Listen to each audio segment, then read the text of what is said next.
to BNI Amplify Health team. We're here to dispel some myths today.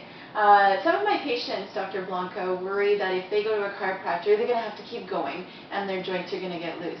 Tell us about that.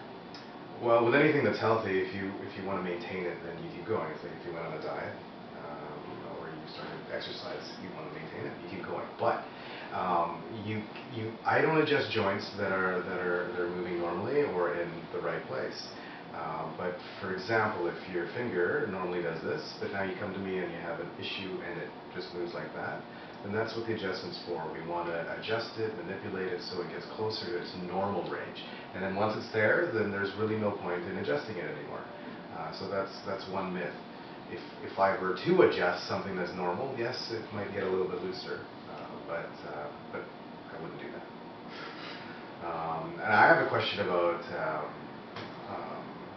homeopathy, because I go to a naturopath and she says she can do that. She says she can do chiropractic too, but I'm not going to get her to manipulate me. But can you tell me why it would be better to see you than, say, a naturopath for that?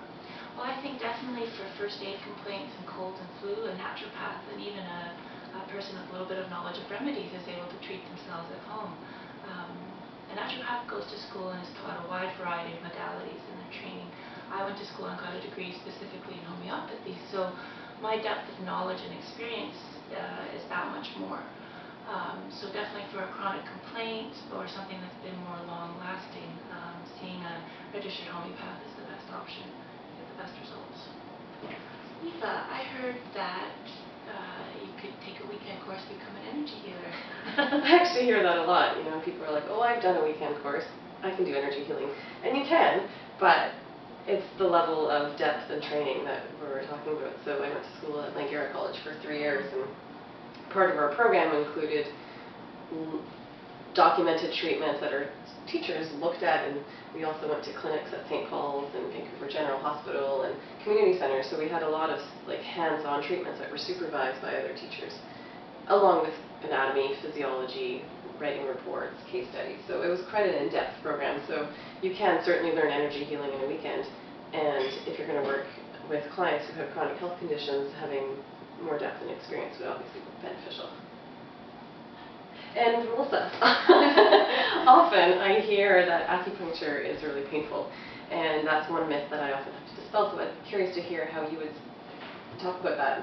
It's one of my favorite questions to answer because I have a lot of newbies at acupuncture and a lot of acuphobes scared of getting acupuncture, scared of the needle. The first thing I tell them is that the needles that I use are so super fine, they're so super thin, they're like the thickness of a hair.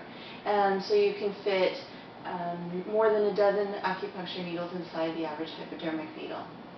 And the way that I do my treatment is I tell people that I don't want them to experience pain. So it's not a no pain, no gain.